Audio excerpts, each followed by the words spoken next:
Teks di samping hanyalah merupakan sebagian besar pembahasan apa yang akan saya bahas sekarang. Di kesempatan kali ini, saya akan membahas tentang VOC, yaitu Verenigde Oost-Indische Compagnie. VOC merupakan kongsi dagang yang diberikan kekuasaan wilayah di Nusantara oleh pemerintah Belanda. Hak keistimewaan VOC dibentuk Hak Octrooistaten-Generaal yang meliputi monopoli Belanda. Hak Octrooistaten-Generaal yang meliputi monopoli pelayaran perdagangan, mengumumkan perang, mengadakan perdamaian dengan kerajaan-kerajaan di Nusantara, dan mencetak uang. Pemberian hak demikian memberikan konsekuensi bahwa VOC memperluas daerah jajahan di Kepulauan Nusantara. Dalam usahanya untuk memperbesar keuntungan, VOC memaksakan aturan-aturan yang di bawahnya dari Eropa untuk ditaati orang-orang pribumi. Peraturan itu kemudian dilepas tanpa disimpan sehingga tidak dapat diketahui peraturan mana yang masih berlaku dan yang sudah tidak berlaku lagi. Keadaan demikian menimbulkan keinginan VOC untuk mengumpulkan kembali peraturan-peraturan itu. Kumpulan peraturan-peraturan itu disebut sebagai Statuten van Batavia atau yang disebut Statuta Betawi yang dibuat pada tahun 1642. Pada tahun 1766, Statuta Batavia itu dibuat kembali dan dihasilkan Statuta Batavia baru. Statuta Batavia itu berlaku sebagai hukum positif baik bagi orang pribumi maupun orang asing. Dengan mempunyai kekuatan hukum yang sama dengan peraturan-peraturan lain, walaupun statuta tersebut berisi kumpulan peraturan-peraturan, namun belum dapat disebut sebagai kodifikasi hukum karena belum tersusun secara sistematis. Dalam perkembangannya, salah seorang gubernur jenderal VOC, yaitu Peter Both, juga diberikan kewenangan untuk memutuskan perkara pidana yang terjadi di peradilan-peradilan adat. Alasan VOC mencampuri urusan peradilan-peradilan pidana ini disebabkan beberapa hal. Antara lain, yang pertama, sistem pemidanaan yang dikenal dalam hukum pidana adat tidak memadai untuk dapat memaksakan kepada penduduknya agar menaati peraturan-peraturan yang ada. Yang kedua, sistem peradilan adat terkadang tidak mampu menyelesaikan perkara pidana yang terjadi karena permasalahan alat bukti. Dan yang ketiga, adanya perbedaan pemahaman mengenai kejahatan dan pelanggaran antara hukum pidana adat dengan hukum pidana yang dibawa VOC. Dan pada tanggal 30 Desember 1799, Verenigde Oost-Indische Compagnie dibubarkan oleh pemerintah Belanda dan penduduknya wilayah Nusantara dan digantikan oleh Inggris. Gubernur Jenderal Raffles yang dianggap sebagai gubernur jenderal terbesar dalam sejarah koloni Inggris di Nusantara tidak mengadakan perubahan-perubahan terhadap hukum yang telah berlaku. Dia bahkan dianggap sangat menghormati hukum adat. Teks yang ada di samping saya merupakan sebagian besar dari teks yang akan saya jelaskan. Masa Besluitenregeling tahun 1814 hingga tahun 1855. Setelah Inggris meninggalkan Nusantara pada tahun 1810, Belanda menduduki kembali wilayah Nusantara. Dan pada masa ini, peraturan terhadap koloni diserahkan kepada raja sepenuhnya sebagai penguasa mutlak, bukan kepada kongsi dagang sebagaimana terjadi pada masa VOC. Dengan dasar Besluitenregeling, yaitu berdasarkan pasal 36 Undang-Undang Negeri Belanda, raja mempunyai kekuasaan mutlak tertinggi atas daerah-daerah yang dijajah. Dengan demikian, negara Belanda pada masa itu menggunakan sistem pemerintahan monarki konstitusional, di mana raja berkuasa mutlak. Namun, kekuasaannya diatur dalam sebuah konstitusi. Untuk mengimplementasikannya, raja kemudian mengangkat komisaris jenderal yang ditugaskan untuk melaksanakan pemerintahan di Netherlands Indie atau yang disebut dengan Hindia Belanda. Mereka adalah Elout, Baekjes, dan Van Dr. Kaplan. Mereka tetap memperlakukan ulang peraturan-peraturan yang berlaku pada masa Inggris dan tidak mengadakan perubahan peraturan karena menunggu terbentuknya kodifikasi hukum. Dalam usaha untuk mengisi kekosongan kas negara, maka Gubernur Jenderal de Bus de Gijenes menerapkan politik agraria dengan cara napi yang sedang menjalani hukuman dipaksa untuk kerja paksa atau yang disebut duang abrit. Dengan adanya keterangan ini, maka praktis masa Besluitenregeling tidak memberlakukan hukum pidana baru. Namun demikian, beberapa peraturan-peraturan undangan di luar hukum pidana ditetapkan pada masa ini, seperti Reglement of the Rechtselijk Organis atau peraturan organisasi pengadilan, Aglemen Bepalingen van Wetgeving atau ketentuan umum tentang perundang-undangan, Burgerlijk Wetboek atau Kitab Undang-Undang Hukum Perdata, Wetboek van Copenhagen atau Kitab Undang-Undang Hukum Dagang, dan Reglement of the Burgerlijk Rechtsverordening atau peraturan tentang acara perdata. Seperti yang sudah dijelaskan di teks sebelah, yaitu garis besar dari materi Regeringsreglement, perubahan ini mengakibatkan terjadinya pengurangan kekuasaan raja karena Parlemen Staten-Generaal mulai campur tangan dalam pemerintahan dan perundang-undangan di wilayah jajahan Belanda. Perubahan penting ini dicantumkan pada pasal 59 ayat 1, 2, dan 4 yang berisi bahwa raja mempunyai kekuasaan tertinggi atas daerah jajahan dan harta kerajaan di bagian dari dunia. Aturan tentang kebijakan pemerintah ditetapkan melalui undang-undang. Sistem keuangan ditetapkan melalui undang-undang. Hal-hal lain yang menyangkut mengenai daerah-daerah jajahan dan harta, kalau diperlukan akan diatur dengan undang-undang.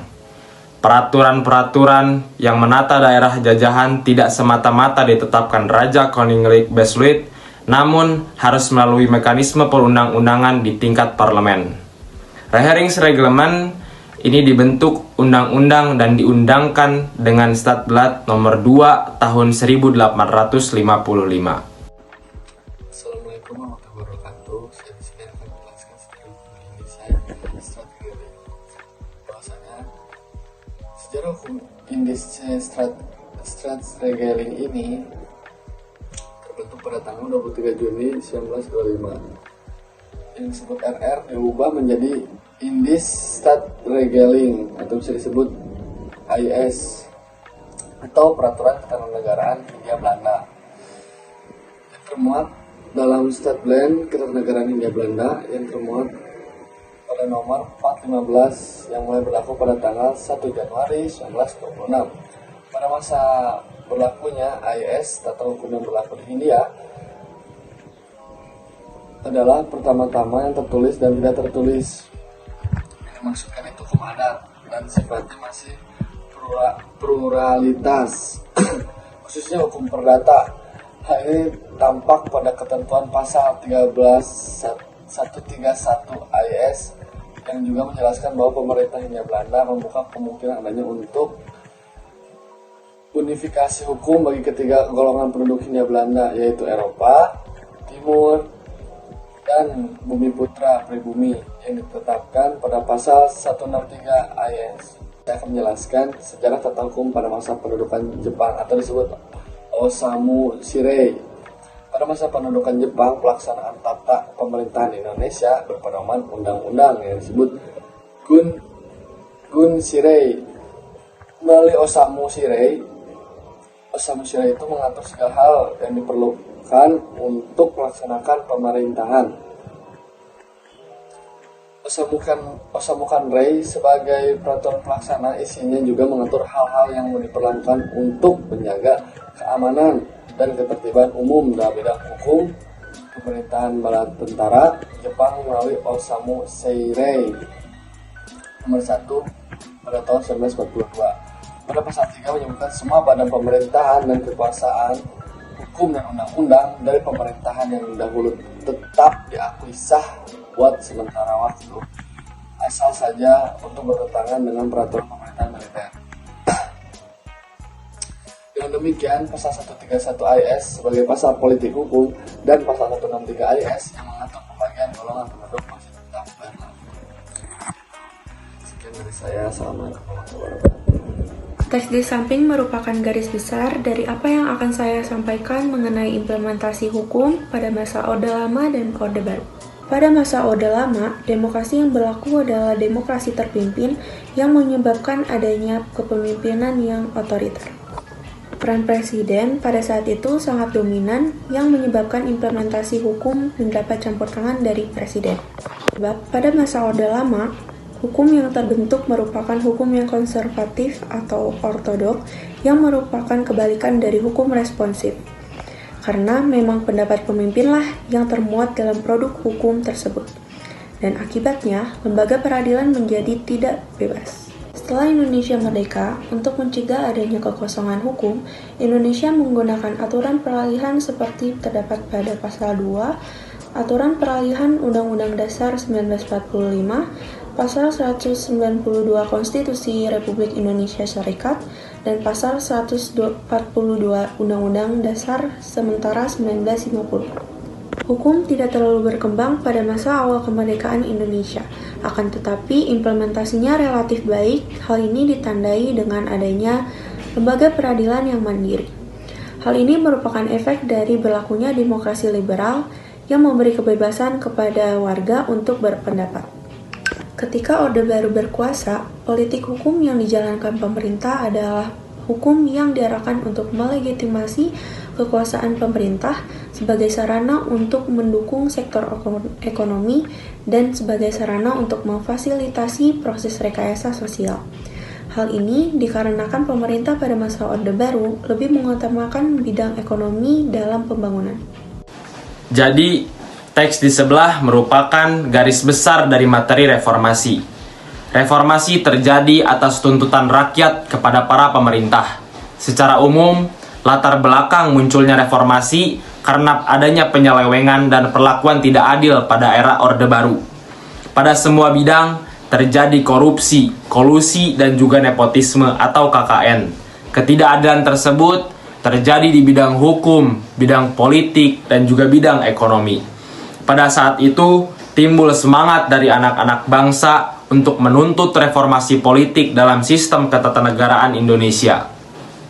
Semangat itu dipelopori oleh para mahasiswa yang menginginkan agar kehidupan berbangsa dan bernegara dilakukan dengan lebih demokratis. Dari gerakan ini, maka dilakukanlah perubahan terhadap Undang-Undang Dasar 1945 oleh MPR melalui amandemen yang dilakukan sebanyak 4 kali. Dengan perubahan ini, semula Undang-Undang Dasar 1945 terdiri dari 16 bab dan 37 pasal, dan setelah diamandemen berubah menjadi 20 butir pasal tetap, 43 butir pasal diubah, dan 128 pasal merupakan pasal tambahan baru. Teks di samping hanya merupakan sebagian besar dari pembahasan yang akan saya bahas lebih lanjut sekarang ini mengenai kabinet. Kabinet merupakan susunan para menteri yang tugasnya membantu presiden dalam menjalankan pemerintahannya. Para menteri tersebut dipilih oleh presiden bisa berasal dari partai politik, non-politik, ataupun kalangan profesional lainnya.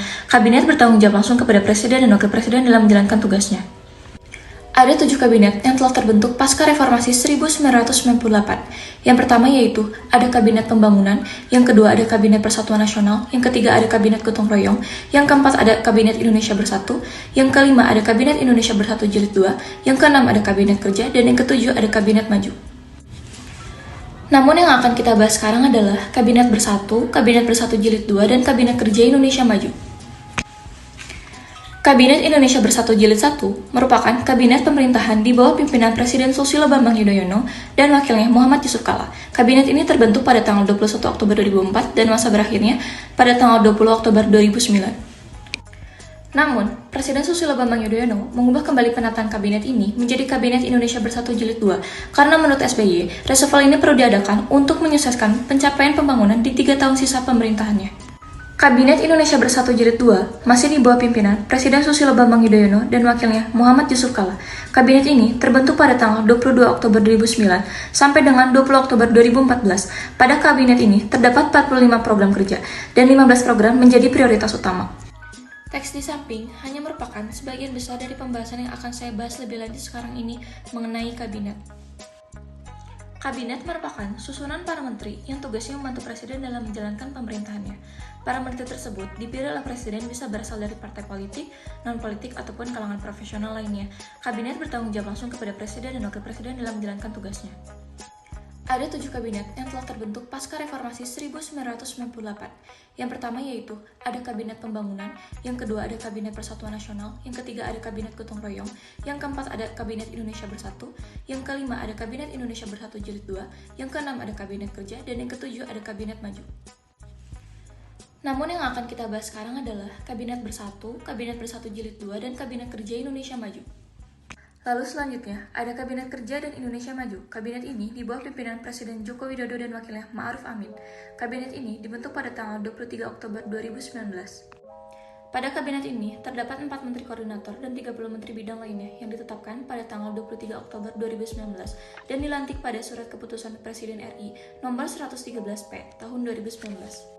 Tentang pembentukan Kementerian Negara dan pengangkatan Menteri Negara Kabinet Indonesia Maju periode tahun 2019 sampai dengan 2024. Lalu, Presiden Joko Widodo mengubah kembali tatanan kabinet ini pada tanggal 23 Desember 2020 dan yang terakhir pada tanggal 28 April 2021 hingga saat ini.